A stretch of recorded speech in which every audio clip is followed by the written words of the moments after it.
Gao Tu's heart pounded so hard, it felt like it would break through his chest. The words his father had spoken, the demand for 10 million in exchange for terminating his child, echoed in his mind. He could barely breathe. Every instinct screamed at him that he had to leave, that staying in that room even for another second was too dangerous.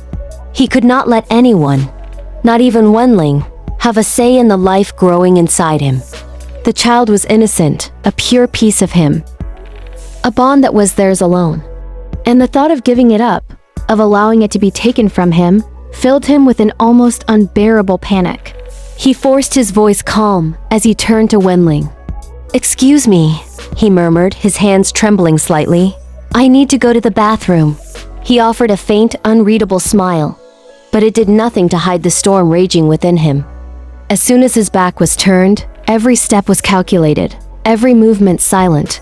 He knew his father's eyes were sharp, and any hesitation could give him away. Each footstep down the corridor felt heavier than the last, weighed down by fear, by love, by the desperate need to protect his unborn child. Gao Tu's mind raced as he reached the exit. He had to think quickly. Where could he go that Wenlang or his father would not find him? Every familiar place, every friend, every street in the city could be a potential trap. He needed to vanish completely, to create a space where no one could interfere with the future of his child. And so he ran. The city blurred past him, lights streaking as adrenaline coursed through his veins. He ignored the burning in his lungs, the ache in his legs, focusing only on one goal: survival for himself and his baby. He reached a small, obscure apartment that he had been considering as a temporary refuge. It was quiet, hidden, and perfectly unremarkable, a place where no one would think to look for him. As he closed the door behind him, the relief was immediate but short-lived. The apartment, though safe, felt strangely suffocating. Every sound of the city outside, every creak of the floorboards, seemed amplified. He was alone now, completely alone, responsible for both his life and the fragile life growing inside him. Collapsing onto the couch, Gao Tu pressed a trembling hand against his abdomen. He could feel the small, steady movements of his child, a tiny heartbeat against his palm. Tears streamed down his face as he whispered, "I won't let anyone take you away from me. I promise I will protect you, no matter what." The room was filled with silence except for the soft, rhythmic sound of his own breathing and the gentle flutters of the child. In that silence, Gao Tu understood that his life had changed forever. There was no turning back. Every decision he made from this point forward would be for the child's survival, for their safety, for the bond that could never be broken. The first night was the hardest. The fear of discovery kept him on edge, and every sound outside the apartment felt like a potential threat. He could not sleep properly. Exhaustion came in short, fragmented bursts. He worried constantly about Wenlang, about his father, about anyone who might try to force him to surrender the child. Each passing hour felt like an eternity, yet he clung to the tiny movements of his unborn child, as a reminder of why he could not falter. As the days passed, Gao Tu began to settle into a fragile routine. He monitored his health carefully, eating only what was necessary to sustain both himself and the child. He avoided leaving the apartment unless absolutely necessary, and even then, he moved like a shadow through the streets, careful to remain unnoticed. His mind never rested. Every decision, every action was carefully calculated. He had always been careful in his life, hiding his true self, hiding his Omega identity. But now, the stakes were higher than ever. It was no longer just about concealment. It was about survival, about protecting a life that depended entirely on him. The physical strain of the pregnancy weighed heavily on him. Walking, even for short distances, left him breathless. Every ache in his body reminded him of the cost of keeping his secret, of the danger he faced. But he refused to give up. Each flutter of the child inside him renewed his determination. He could endure the pain, the fear, the isolation, because the child was worth it. Each day became a battle against both his body and the world, and he fought it silently, with no one to witness his struggle. Emotionally, Gao Tu was torn. His thoughts were filled with Wenlang, the man who had unknowingly fathered this child. He longed to reach out, to tell him the truth, to share this burden.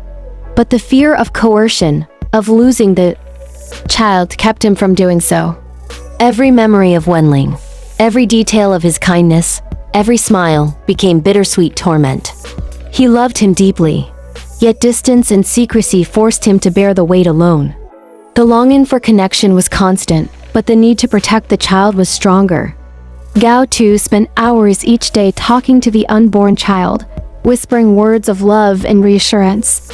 "I will keep you safe," he said, voice soft but firm.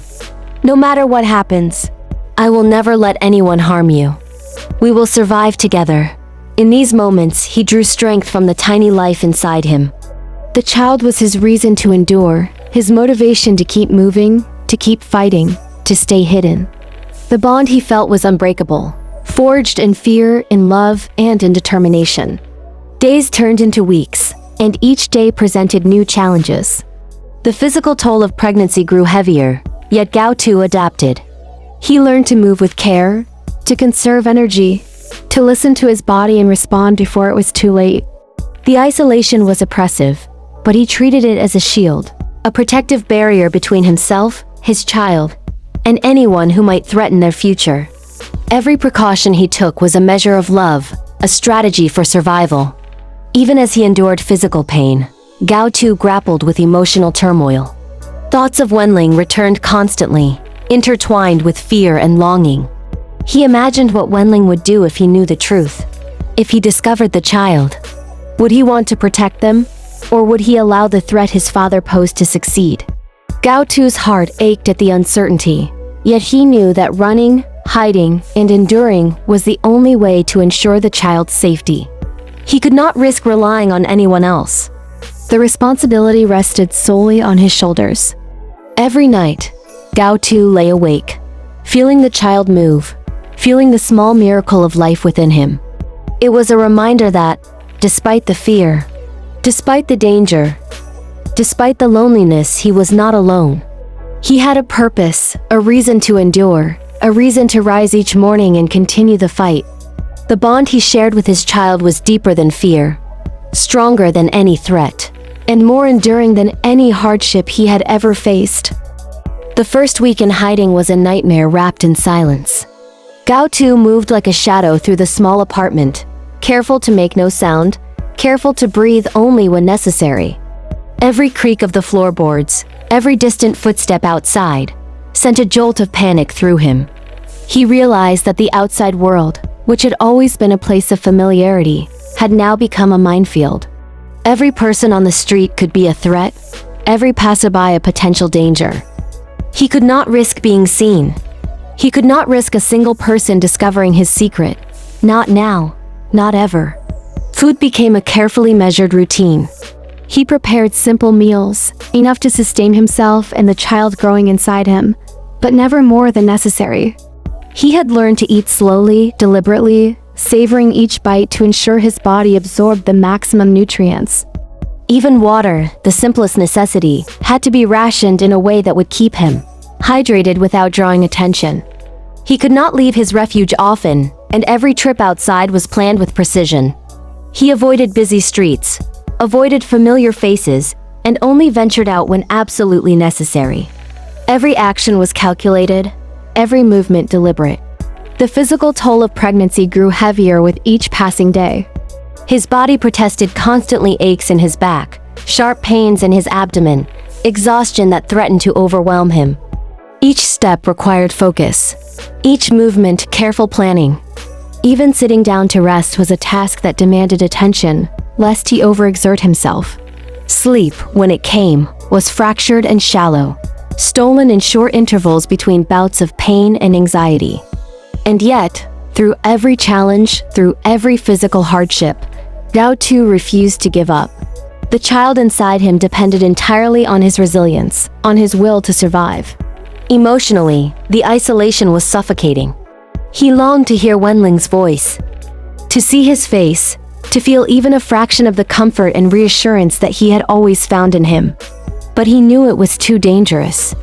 Even the faintest contact could put the child at risk.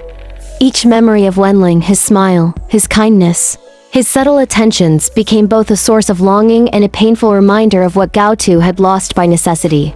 He had run to protect his child, yet the cost was unbearable loneliness. Still, he held fast to the knowledge that his actions were necessary.